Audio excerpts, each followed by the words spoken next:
Hello friends, welcome to Sheetal B art and craft. आज हम देखने वाले हैं लाइन प्रैक्टिस। आज की वीडियो में मैं कई सारे क्वेश्चंस होते हैं लाइन प्रैक्टिस के बारे में, जैसे लाइन प्रैक्टिस क्यों करनी चाहिए, कैसे करनी चाहिए, कब कितना टाइम देना चाहिए, उसके लिए कौन से मटेरियल यूज़ करने चाहिए। ये सारे क्वेश्चन के आंसर्स इस वीडियो में देने की कोशिश करने वाली हूँ।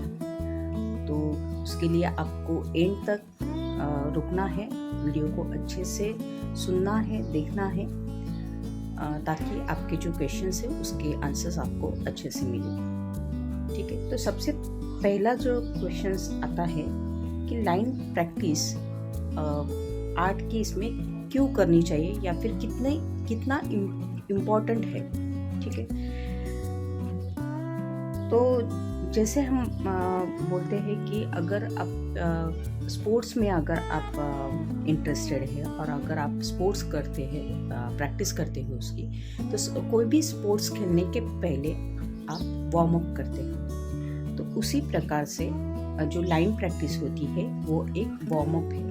जैसे अगर आप कोई भी ड्रॉ करने जाते हैं तो आप एकदम से लाइंस ड्रॉ नहीं करते, या फिर उसके लिए आप कि उतना अच्छे से हाथ उसमें स्किल होना चाहिए। ठीक है, तो अगर वो स्किल आपको डेवलप करना है तो उसके लिए लाइन प्रैक्टिस बहुत ही इम्पोर्टेंट है। तो कोई भी ड्राइंग आप जब कभी भी निकालते हैं, ठीक है, तो उसके पहले एक 10 से 15 मिनट पहले अगर आप बेसिक लाइन प्रैक्टिस करते हैं तो डेफिनेटली आपकी जो आप जब ड्राइंग रियल ड्राइंग आप निकालने जाते हो तो उसमें जो आपका स्किल है वो काफ़ी अच्छा निकल के आता है। ठीक है, तो ये तो हो गया कि क्यों करनी चाहिए। तो कैसे करनी चाहिए अभी देखते हैं। तो कैसे करना है, तो देखिए लाइन प्रैक्टिस करने के लिए एक तो बेसिक्स की बात करें तो कोई भी आर्ट अगर हम जब ड्रॉ करने जाते हैं तो मोस्टली अगर जब हम हैंड राइटिंग करते हैं तो पेंसिल नेचुरली इस तरीके से 3 फिंगर्स में हम लोग होल्ड करते हैं। ठीक है, काफ़ी नज़दीक में होल्ड करते हैं, लेकिन उसके टोटली अपोजिट हम आर्ट में पेंसिल होल्ड करते हैं। जैसे जितना हो सके उतना थोड़ा सॉफ्ट हैंड से और थोड़ा डिस्टेंस रख के हम लोग पेंसिल होल्ड किया जाता है। ठीक है, तो हमें कोशिश करनी है कि अगर आप बिगिनर्स है और बेसिक लाइन प्रैक्टिस देख रहे हैं तो हमें सबसे पहले स्टैंडिंग लाइन की प्रैक्टिस करनी चाहिए। ठीक है, तो स्टैंडिंग लाइन में जैसे हम लोग जब छोटे थे, अगर हैंड राइटिंग भी अगर हमें अच्छी करनी है तो उसके लिए भी हमें स्टैंडिंग लाइन बहुत इम्पॉर्टेंट रहती है। तो उसी प्रकार से यहाँ पे भी हमें आर्ट हमारा स्किल डेवलप करना है तो स्टैंडिंग लाइन तो चाहिए ही, ये तो बनती ही है। तो हमें ये कोशिश करनी है जब हम स्टैंडिंग लाइन निकालते हैं तो 2 स्टैंडिंग लाइन के बीच में सिमिलर डिस्टेंस आ जाए, इतनी एटलीस्ट आपकी प्रैक्टिस अच्छे से होनी चाहिए। शुरुआत में जब आप निकालते हैं तो एक दूसरे को 2 लाइंस चिपक सकती है, तो नो प्रॉब्लम। यहाँ पे कोई भी डरने की ज़रूरत बिल्कुल भी नहीं है, क्योंकि ये टोटली हमारे प्रैक्टिस रहते हैं हमारी स्किल बढ़ाने के लिए। जैसे जैसे आप अपने पेंसिल पे अच्छे से होल्ड कर सकते हो, अच्छे से ग्रिप आपकी डेवलप हो जाएगी, तो ऑटोमेटिकली 2 लाइन के बीच में का जो डिस्टेंस है वो आप एक जैसा मेंटेन कर पाओगे। ठीक है, ये तो हो गई स्टैंडिंग लाइन। फिर बारी आती है स्लीपिंग लाइन।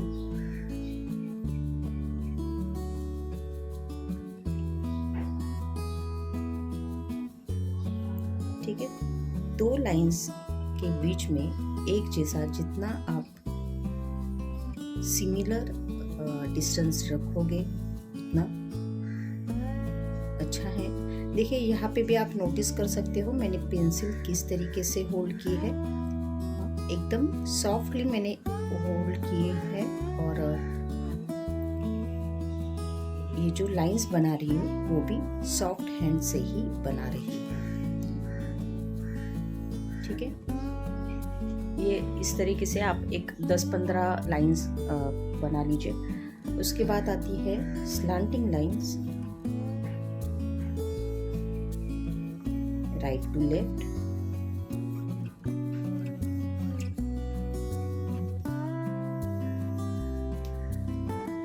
उसके बाद लेफ्ट टू राइट,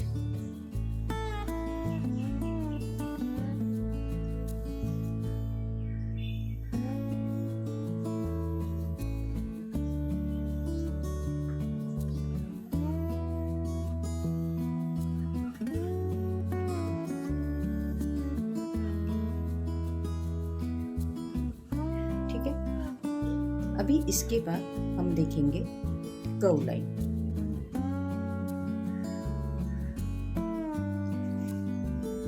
ठीक, तो सेम हमें इसको जो फर्स्ट वाली लाइन निकाली है उसको बिना टच किए हमें दूसरी लाइन खींचनी है। कोशिश करनी है, अगर टच हो भी जाती है तो कोई बात नहीं। नेक्स्ट लाइन आप जब बनाओगे तो अच्छे से ध्यान देके आपको बनानी है। जितना मैं पहले से बोलूँ, जितना कम दो लाइन में डिस्टेंस रहेगा उतना काफ़ी अच्छा है। ठीक है, कर्व होने के बाद कंप्लीट सर्कल,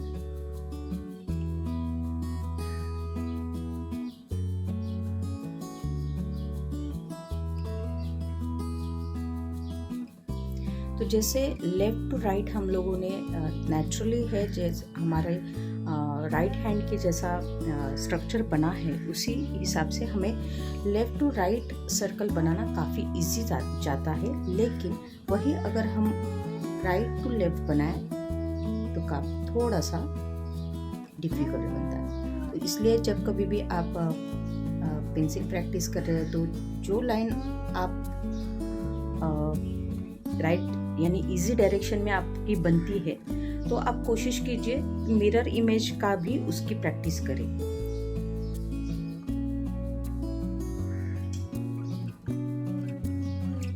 इस तरीके से, ठीक है। इसमें भी आप और लाइंस या और सर्कल्स आपकी मर्जी है, आप जितना बढ़ाना चाहे उतने सर्कल्स आप इसमें इंक्लूड कर सकते हैं।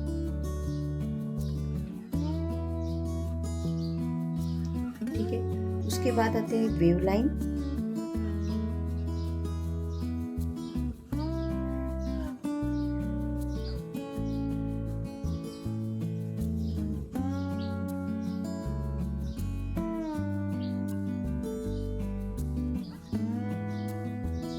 देखिए, वेव लाइन जब हम ड्रॉ करते हैं तो वेव लाइन के 2-3 लाइंस तो काफ़ी अच्छे से बन पाते हैं, लेकिन जैसे जैसे लाइंस बढ़ती है वैसे वैसे थोड़ा सा उस पर ध्यान देके ड्रॉ करना पड़ता है, क्योंकि डिस्टेंस जहाँ पे हाई टाइड है वहाँ पे लाइंस जो है वो चिपकने की चांसेस ज़्यादा रहते हैं।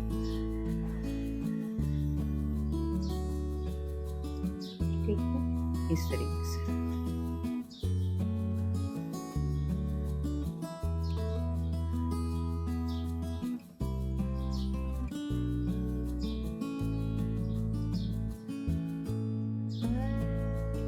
ठीक है,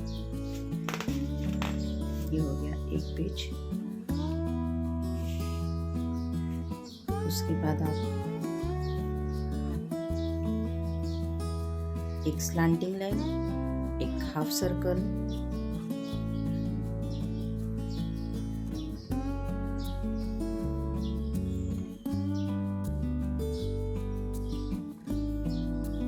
ठीक है, सेम सिमिलर प्रैक्टिस कर सकते हो।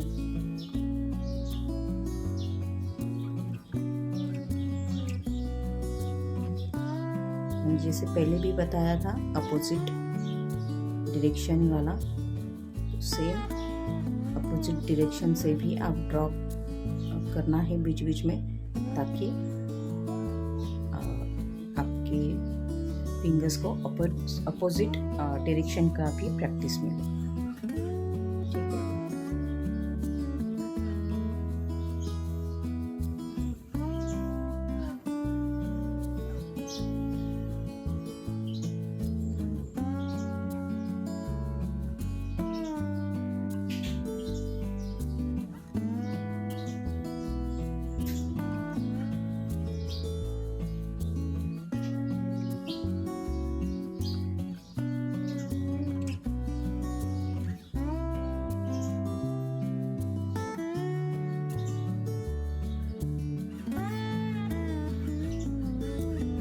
इस तरीके से आप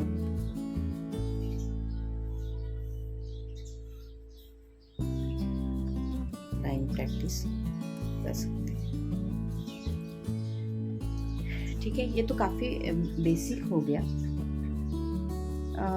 अभी बात आती है कि कितना टाइम देना चाहिए।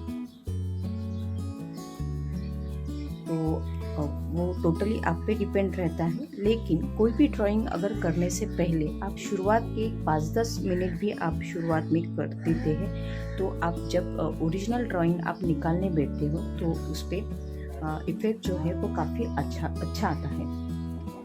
ठीक है, तो ऐसा नहीं है कि आपके अच्छे स्किल होने के बाद आप लाइन ड्राइंग छोड़ देनी है, ऐसे बिल्कुल नहीं होता है। आप बड़े बड़े आर्टिस्ट लोग भी देखोगे तो वो भी जो लाइन प्रैक्टिस है वो शुरुआत में अभी भी करते हैं। ठीक है, तो ऐसे नहीं है कि हम शुरुआत में जो सीखा है वो हमें बाद में नहीं करना है, ऐसे बिल्कुल भी नहीं होता है। अगर आपको अपना स्किल अगर बढ़ाना है, ठीक है, उसमें इम्प्रूवमेंट लानी है, तो आपको ये एंड तक करते ही रहना है। ठीक है,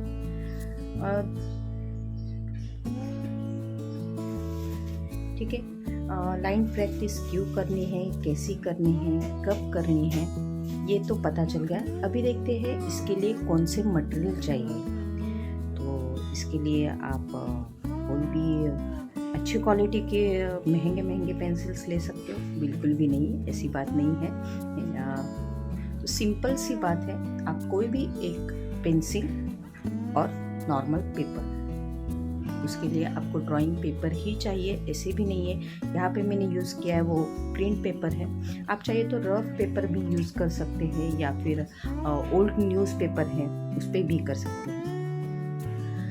ओल्ड न्यूज़पेपर पे अगर आप ड्रॉ करते हो तो काफ़ी फ्रीली आप ड्रॉ लाइंस बना सकते हो। जैसे मैं यहाँ पे एक दिखा रही हूँ, जैसे अगर आप ओल्ड न्यूज़पेपर पे कर रहे हो तो आपको सिर्फ सिंपली इस तरीके से लाइन प्रैक्टिस करती रहनी है। जैसे देखिए, ये इस तरीके से लाइन प्रैक्टिस करने का एक बेनिफिट है कि जैसे अगर बीच बीच में आप नोटिस करोगे तो जहाँ जहाँ पे टर्न है वहाँ पे यहाँ पे थोड़ा जर्क दिख रहा है। ठीक है, इनिशियली, लेकिन जैसे जैसे आप अच्छे से आराम से प्रैक्टिस करते रहोगे, वैसे वैसे ये जो टर्न है वो निकल जाता है। और इस तरीके से लाइन प्रैक्टिस में बिल्कुल भी आपको कोई भी रिस्ट्रिक्शंस नहीं है कि आपको इतने सर्कल्स बनाने हैं, आपको ये लाइन को टच नहीं करना है, बिल्कुल भी नहीं। आप जैसे चाहे बना सकते हो, इसमें से अलग अलग शेप्स निकाल सकते हो।